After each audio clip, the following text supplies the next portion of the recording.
할렐루야. 정말 봄이 온 것 같아요. 자, 좌우로 한번 인사를 좀 나눕시다. 감사합니다. 반갑습니다. 3월 첫 주인데 잘 오셨습니다. 이제 오늘부터는 13장으로 넘어가면서 비유를 몇 주간 좀 살펴볼 겁니다. 비유. 보통 우리가 마태복음 13장 하면 여러분 잘 알고 계시는 것처럼 비유장으로 기억을 하고 있어요. 근데 뭐에 대한 비유입니까? 보통 씨 뿌리는 자의 비유 이렇게 이해를 하죠. 그런데 정확한 의미는 이 13장 전체가 하나님의 나라, 천국에 관한 비유입니다. 그래서 우리가 이렇게 그림을 봐도 여러 각도에서 그 그림을 이해할 수가 있듯이 이 비유 속에는 여러 개의 이야기가 섞여 있기 때문에 좀 꼼꼼히 또 정확하게 보지 않으면 해석의 혼란을 가져올 수 있습니다. 그래서 제일 편안한 해석은 성경의 문맥을 따라서 이해하는 방식이 제일 편안한 해석이 될 거예요.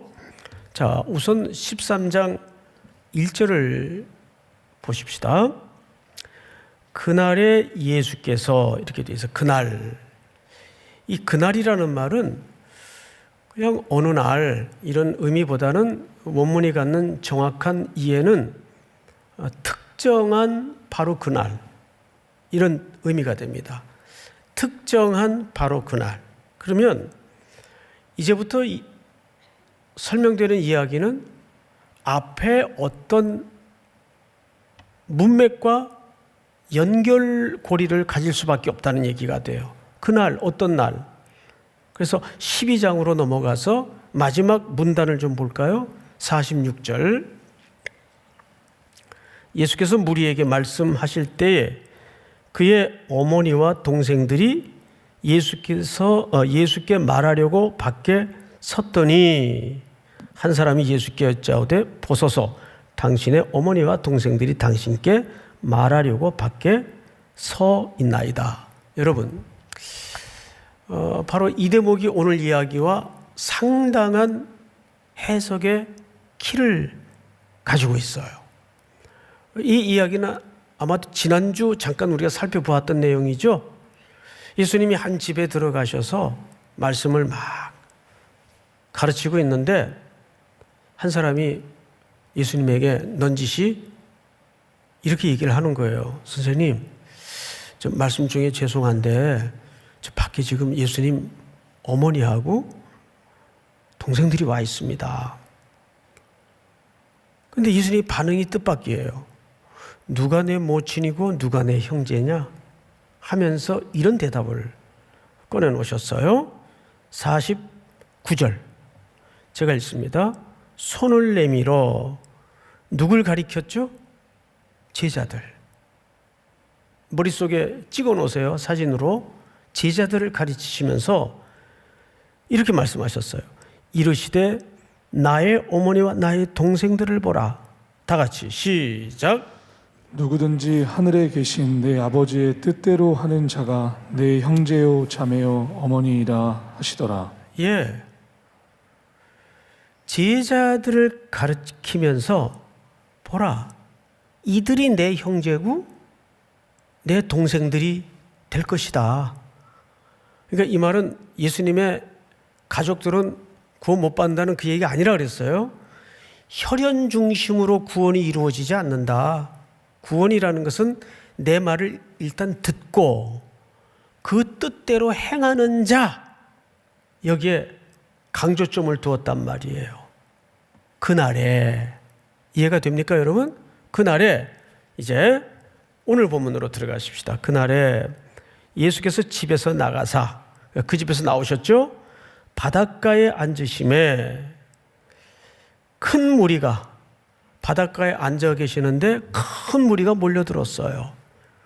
그에게로 모여들거늘 예수께서 배에 올라가 앉으시고, 이 배에 올라가 앉으신 것은 사실상 바닷가에 너무 많은 군중이 몰려드니까 거기에서는 이 말씀을 가르치는 세팅이 환경적으로 힘드니까 배에 올라타셔서 청중하고 좀 사이를 떼놓고 이제 청중들은 서고 예수님은 배에 앉아서 교훈을 시작하십니다.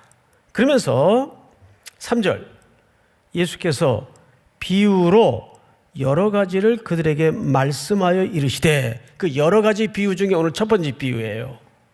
그런데 예수님이 설명하시는 방식이 비유로 설명을 하셨어요.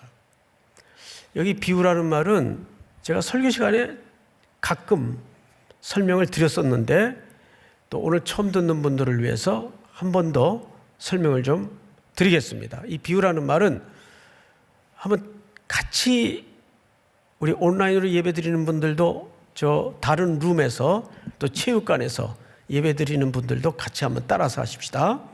파라, 볼래.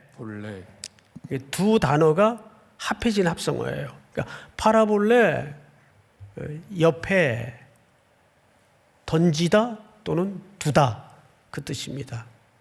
그러니까 이런 거죠. 여기 컵이 있는데 이 컵의 사이즈가 이게 평균인지 작은 건지 잘 몰라요. 그런데 누가 여기 세수대야만한 컵을 하나 갖다 놨어요. 그럼 비해서 이게 작다라는 본의가 드러나요. 그러니까 옆에 뭔가를 둠으로써 이게 좀 작구나, 비교를 통해서 본의를 드러내게 하는 방식이 비유법이에요. 그러면 비유라는 방식을 통해서 설명하는 몇 가지 초점이 있는데, 첫째가 감추기 위한 의도가 커요. 감추다. 안 감출 의도가 있었다면 그냥 이런 방식으로 얘기할 필요가 없죠. 또 하나는 특정한 사람들에게만 열어주기 위한 의도가 있어요. 양면의 의도가 있단 말이에요. 자, 그런데 누구에게 감추려고 했을까요? 우리 마태복음 12장 몇 절을 보시냐 하면 34절을 보세요. 34절 앞에 바로 있죠. 독사의 자식들아, 너희는 악하니 어떻게 선한 말을 할 수 있느냐? 이는 마음에 가득한 것을 입으로 말함이라. 선한 사람은 그 쌓은 선에서 선한 것을 내고 악한 사람은 그 쌓은 악에서 악한 것을 내느니라. 36절 다 같이 시작.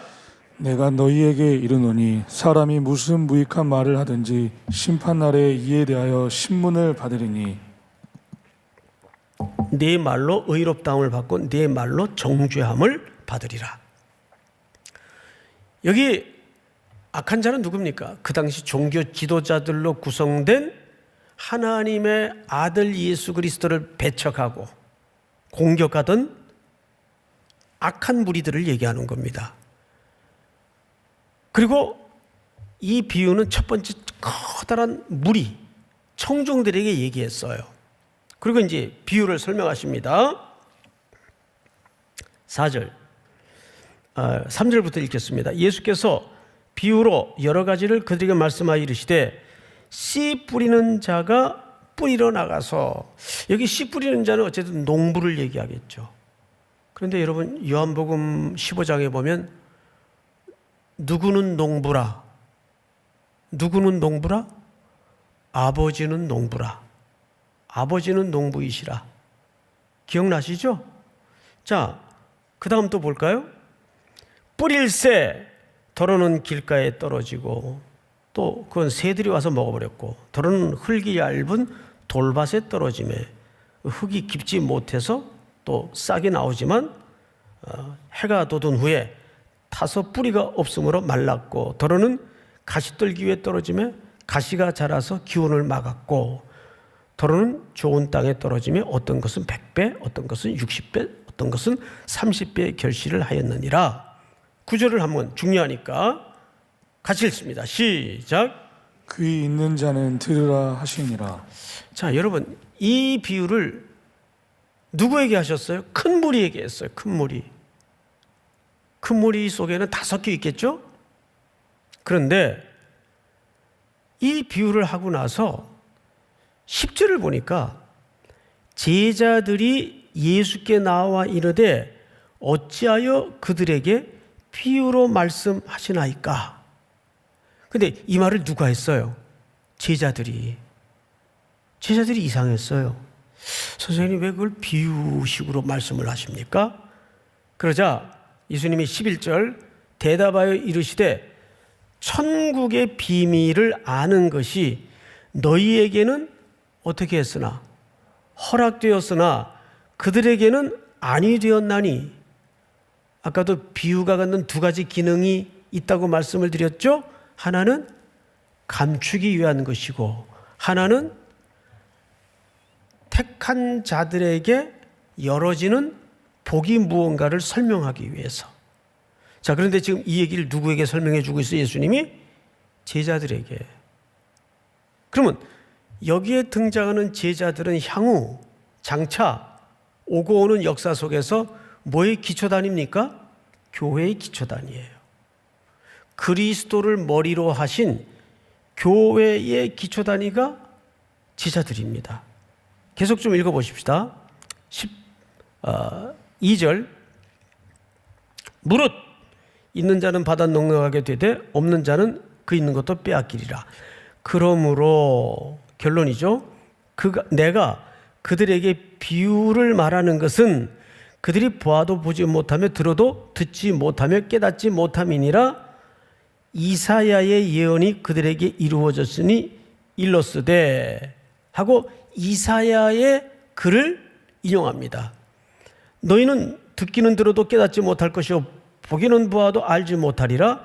이 백성들의 마음이 완악하여져서 그 귀는 듣기에 둔하고 눈은 감았으니 이는 눈으로 보고 귀로 듣고 마음으로 깨달아 돌이켜 내게 고침을 받을까 두려워함이리라. 이게 이사야 6장의 인용을 예수님이 인용하신 겁니다. 근데 문제는 그 당시 시대가 얼마나 황폐하고 악했던지 사람들이 다 귀 닫고 눈 감고 마음이 돌짝밭 같은 상태였어요. 안 들어요. 마치 예수님 시대에 누구처럼? 바리새인들과 서기관들처럼. 그런데 이 성경 구절을 인용하시고 나서 이상한 얘기를 하나 하십니다. 몇 절을 보시냐면 16절 다 같이 시작. 그러나 너희 눈은 봄으로 너희 귀는 들음으로 복이 있도다. 아멘. 그럼 우리가 들을 귀가 있는 것은 귀 없는 사람이 어디 있어요? 다 귀가 있지. 근데 여기 귀라는 것은 이런 물리적인 귀를 얘기하는 게 아니고 어떤 귀를 얘기하는 겁니까? 깨닫는 귀, 그들의 심령의 상태. 그래서 극명하게 예수님이 두 구분을 했어요. 두 구분을. 첫째는 죽었다 깨어나도 그 예수님이 하나님의 아들로서 이 땅에 실제 오셨는데도 안 듣고 안 보고 거역하는 무리들, 그들에게는 무엇이 남을 수밖에 없죠? 멸망과 심판이 남을 수밖에 없어요. 그것이 그들이 처해 있는 운명이고 예수님의 선언입니다. 그래서 이사야의 글을 예수님이 인용하시는 거예요. 그런데 그 인용을 마치고 나서 지금부터가 중요합니다. 다시 16절을 보니까 그러나 반전이죠. 너희 눈은 봄으로 너희 귀는 들음으로 뭐가 있대요? 복이라는 것은 우리의 노력으로 되는 겁니까? 은혜요? 선물입니까? 은혜요? 선물이란 말이에요. 구원은 하나님께로부터 난 선물이에요. 그러면 지금부터의 설명은 그 선물과 복을 누린 사람들에 관한 이야기를 하는 거예요. 이해가 됩니까? 지금부터 하는 얘기는, 그럼 지금부터 하는 얘기를 잘 들어보세요. 내가 진실로 너희에게 이르노니 많은 선지자와 의인이 너희가 보는 것을 보고자 하여도 보지 못하였고 너희가 듣는 것을 듣고자 해도 듣지 못하였느니라. 이 얘기를 앞을 잠깐 보십시다. 확인하고 지나갑니다. 이 얘기를 지금 예수님이 끊임없이 누구에게 얘기하고 있어요? 제자. 여기 잊지 마세요. 무리들이 아니에요. 처음에는 무리들에게 설명을 했어요. 근데 분명히 그 무리들은 듣지 못했고 깨닫지 못하는 사람들이 있었을 거예요. 근데 이상해서 제자들이 물었어요. 왜 비유로 말씀하십니까? 그랬더니 예수님이 이사야의 글을 인용했어요. 그랬더니 이사야 선지자의 시대에도 안 믿는 자들의 그 황폐함에 대해서 얼마나 극악한 상태였는지를 문예적으로 표현을 했어요. 그리고 이제 너희들에게 얘기한다. 너희가 봄으로 들음으로 복이 있다. 너희가 그 은혜 속에 들어와 있다. 그리고 지금부터 그 비유의 이제 본 뜻을 예수님이 설명을 들어갑니다. 지금부터 중요한 거예요. 자, 들어보십시다. 예수님의 이야기를. 그런즉 18절입니다. 씨 뿌리는 비유를 들으라. 자, 우선 여기서 씨가 뭔가를 우리가 좀 정확히 이해할 필요가 있어요. 씨. 자, 우리 누가복음 8장을 한번 띄워주세요. 누가복음 8장. 이 비유는 이러하니라. 씨는 뭐요? 하나님의 말씀이에요. 씨는 하나님의 말씀이에요. 그리고 오늘 본문 19절에도 보면 이렇게 돼 있어요. 아무나 천국 말씀을 듣고 깨닫지 못할 때는, 자, 여기 천국 말씀은 결국 하나님의 복음이요, 씨를 얘기하는 거예요. 여기서도. 그렇죠? 악한 자가 와서 그 마음에 뿌려진 것을 빼앗나니. 그러니까 그 복음의 씨가 어디에 떨어지는 겁니까? 우리 마음에. 우리 마음에 떨어지는 거예요. 그 다음에 보십시다. 마음에 뿌려진 것을 빼앗나니 이는 곧 길가에 뿌려진 자요. 돌밭에 뿌려졌다는 것은 말씀을 듣고 즉시 기쁨으로 받되 그 속에 뿌리가 없어 잠시 견디다가 말씀으로 말미암아 환난이나 박해가 일어날 때는 곧 넘어지는 자요.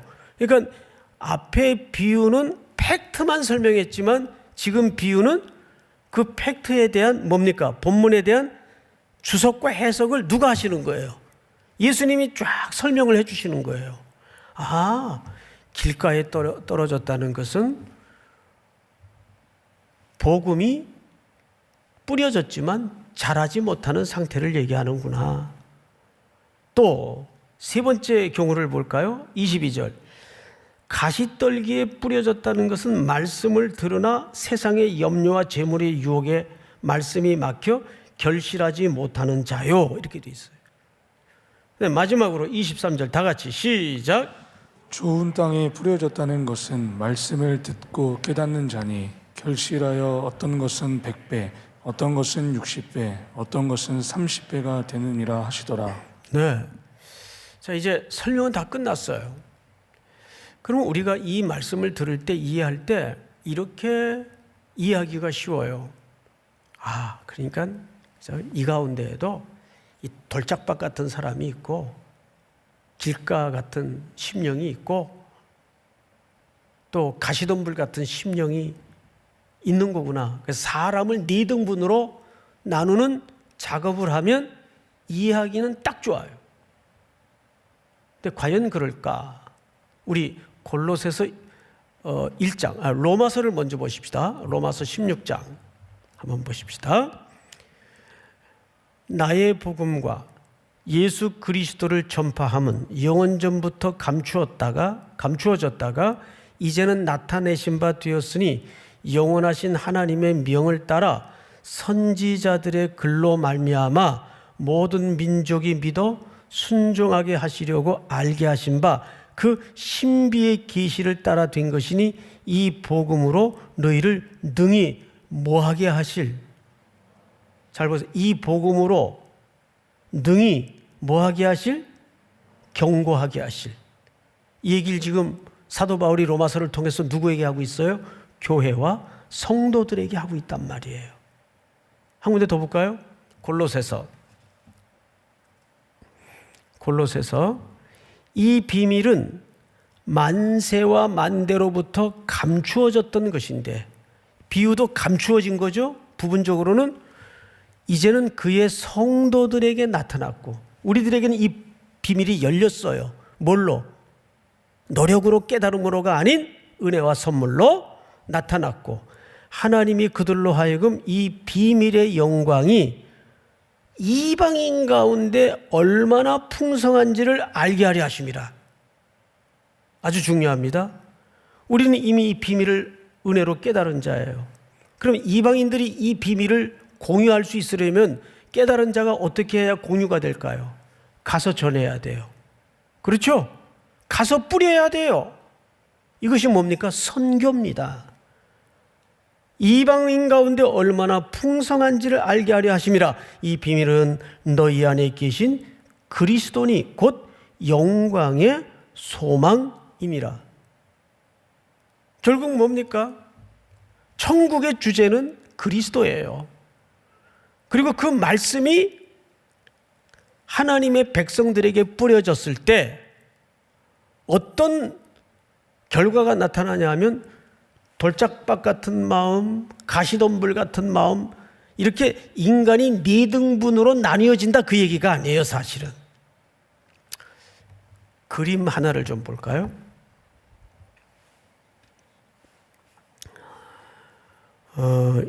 이 운동화가 누구 운동화인지 제 건 아니에요. 맞추는 분은 조퇴시켜 드릴게요. 조퇴. 이게 누구 운동화입니까? 예, 영화를 보신 분들은 아시겠지만 포레스트 검프의 흙 묻은 운동화 유명하죠. 저는 그 영화 한 4번 본 것 같아요. 근데 시간차가 좀 있었어요. 막 나왔을 때 1990년대 영화인데 막 그 개봉되었을 때 한번 봤을 때 그 포레스트 검프가 좀 지능이 낮잖아요. IQ 75인가? 그렇게 되는데 늘 저 흙 묻은 운동화를 신고 다녀요. 양복 차림에. 저 운동화를 볼 때는 복장하고도 좀 안 어울리고 해서 그냥 뭐 지능 낮은 IQ 75의 삶이 행색이 저렇지, 이 정도로 느낌이 왔었는데 거의 한 20년 후에 한 요 몇 년 전에 이 영화를 우연히 인터넷을 통해서 다시 보게 됐습니다. 느낌이 같았을까요? 달랐을까요? 예? 느낌이 달랐죠. 얼마나 힘들었을까? 얼마나 저 행복한 바보 청년의 삶이 사실은 고단했을까? 삶의 현장에서 여러 가지 부딪힘이 있어요. 느낌이 완전히 다르게 다가왔어요. 자, 이제 그림을 걷어도 좀 좋겠습니다. 무슨 얘기를 하고 싶은 건가 하면, 우리가 복음을 듣게 되면 사람이 4등분으로 나눠진다는 그 얘기가 아니에요. 어떤 사람의 지금 영적인 상태는 그냥 돌짝밭 같은 상태가 있을 수 있어요. 제가 1부 때도 잠깐 말씀을 드렸지만 어느 성도님인데 꼭 제 정면에 앉으세요. 그런데 묵도하겠습니다로부터 시작하면 바로 자요. 설교 끝나면 꼭 깨요. 그것도 정면에 앉아서. 제가 한 2, 3년을 시험에 들었어요. 그래서 여전사님을 통해서 그 좀 자리를 좀 다른 데 앉도록 권할 수 없냐 그랬더니 거기가 자기 고정석이래요. 그 자기 꼭 거기 앉아야 된다며. 그건 졸지나 말지. 그러니까 설교하는 입장에서 이렇게 열심히 나름대로 준비를 해서 설교를 하면 이렇게 초롱초롱 들어도 이 버벅거리고 힘이 든데 그 정면에 앉아가지고 계속 헤드뱅잉을 하면서 그냥 졸아요. 예? 그게 얼마나 힘들어요, 제 마음이. 근데 어느 날 갑자기 목이 빠져나올 것처럼 눈이 초롱초롱한 데다가 쫙 집중을 해요. 그래서 내가 내내 또 정신이 헷갈렸어요. 뭐지? 오늘은? 그래서 그 다음 주쯤에 교육자님들이 그 과정에 신방을 했어요. 무슨 일이 있었나? 그랬더니 그분의 고백이 어느 날 갑자기 그 어렵고 딱딱했던 담임 목사님의 설교가 그러니까 제 탓도 있었더라고요. 예? 너무 잘 들어온다는 거예요. 너무 은혜가 되고 전부 자기 얘기고. 그럼 제 설교가 달라졌을까요? 제 설교는 안 달라져요. 그럼 뭐가 달라진 거예요? 그 마음밭이 달라진 거예요. 그러니까 우리가 예수를 믿을 때 그런 거죠. 처음에는 돌짝밭처럼 뭔 설교를 저렇게 복잡하게 꽈서 성경은 왜 이렇게 찾냐? 투덜대면서 설교를 들을 수 있는 시기가 있어요. 그런데 그것이 늘 그대로 머물러 있는 게 아니라 어떻게 됩니까? 자꾸 달라져요. 오, 신기하네. 근데 어떤 때는 또 자기 삶이 고달프고 힘겨우면 그냥 조금만 건드려도 터질 것처럼 전부 나한테 하는 얘기 같고 사무치고 또 이런 시기가 와요. 내가 이래서는 안 되겠다. 이렇게 살아서는 안 되겠다. 내가 이번 선교 때는 꼭 등록하고 나도 선교에 동참을 해야 되겠다. 서서히 이제 뭐가 나타나는 거예요? 열매가 나타나는 거예요. 열매. 여러분, 그러니까 이 비유는 네 종류의 인생이 있다는 걸 설명하는 게 아니라 우리 성도들의 신앙의 여정 속에 단계적으로 나타날 수 있는 신앙의 변화를 얘기하는 거예요. 그러면 어떻게 돌짝밭이 옥토가 돼요? 분명 이 비유는 씨의 문제는 아니에요. 씨가 하나님의 말씀인데 말씀이 오류가 있거나 잘못될 수가 없잖아요. 그럼 땅의 문제인데 그 땅이 어떻게 옥토가 돼요? 씨 뿌리는 자가 누구라 그랬죠? 농부. 아버지는 농부시라. 기억나십니까?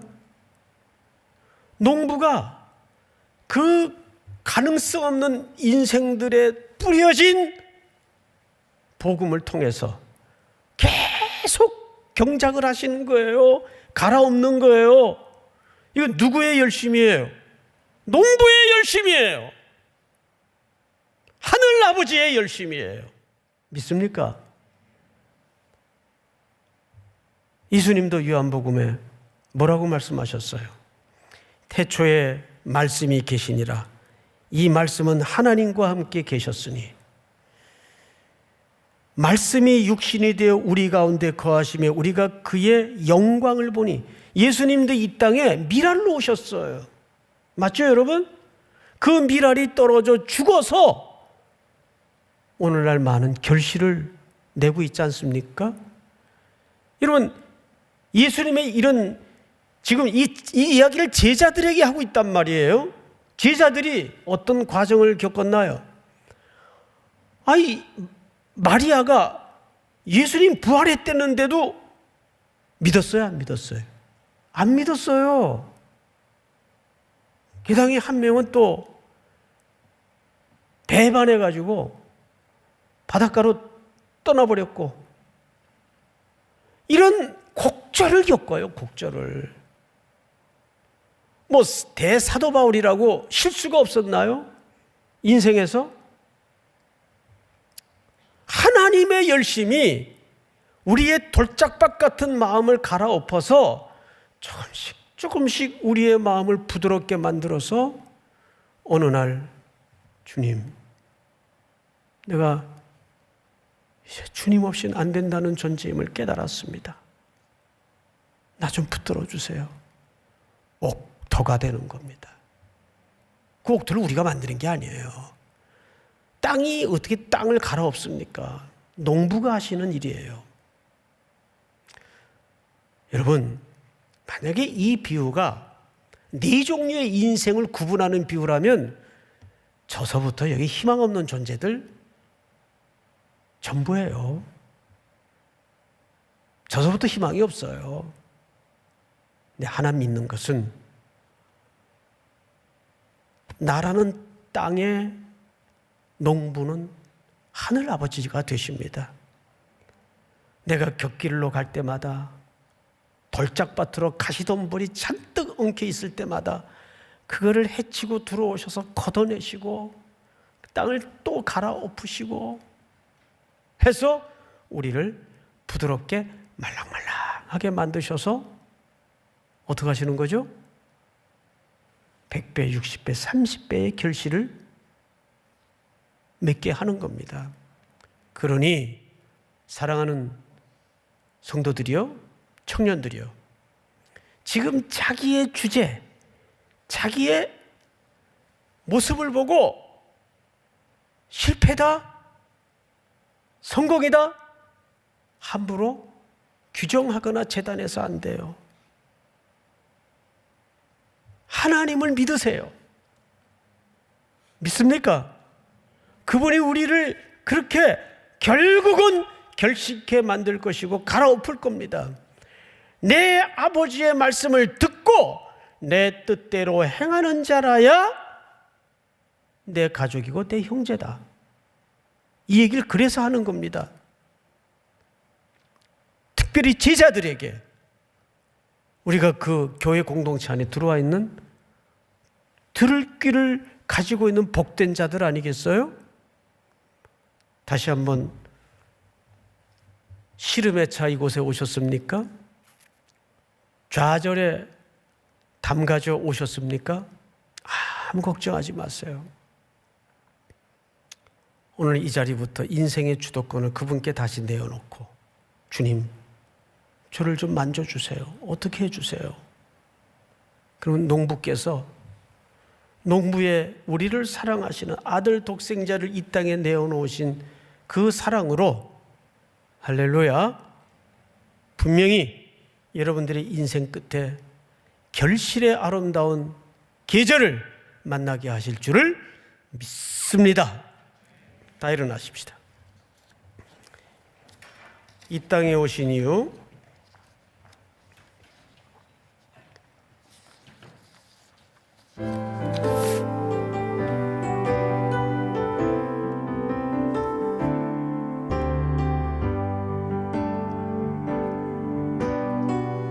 이 세상 가장 아름다운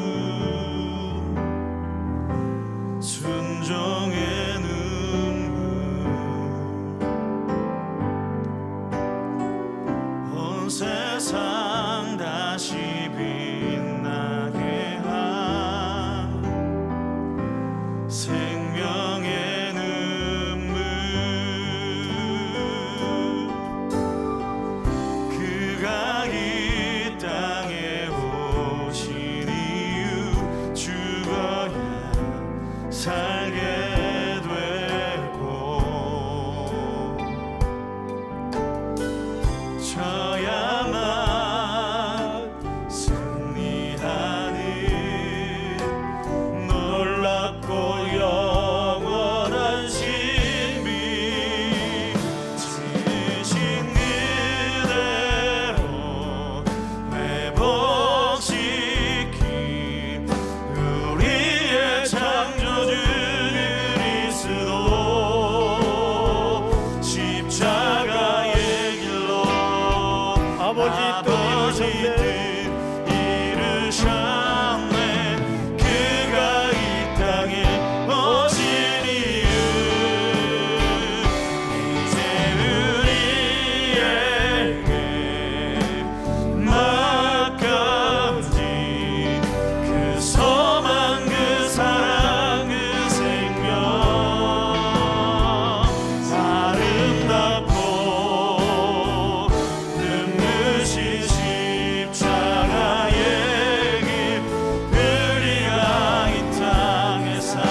반주 계속해 주시고 서신 채로 한번 눈을 감고 기도합시다. 그렇습니다. 이 비유의 핵심은 인생을 네등분하는 의미가 아니라 택정함을 입은 그리스도 안에 들어와 있는 자들에게 복음이 떨어졌을 때 어떤 시기는 그 말씀이 들어오지도 않고 어떤 시기는 잠깐 은혜는 받는데 금방 사라져버리고 우리가 성도의 길을 걸어가면서 겪는 마음의 행로를 경우들을 열거한 겁니다. 그러나 농부이신 아버지께서 그 돌짝밭 같은 마음들을 갈아엎으시고 아들 예수 그리스도 한 알의 밀알이 되어 이 땅에 떨어진 그 그리스도의 구속의 은혜를 통해서 반드시 100배, 60배, 30배의 결실을 맺게 하시는 하나님의 열심에 우리의 생애가 붙들려 있음을 믿습니다. 오늘 나의 못난 모습을 보지 말아주시고 하나님의 손에 붙들려 있음을 확인하는 복된 자리가 되게 하여 주시옵소서. 우리 한번 주여 부른 다음에 기도합니다. 주여!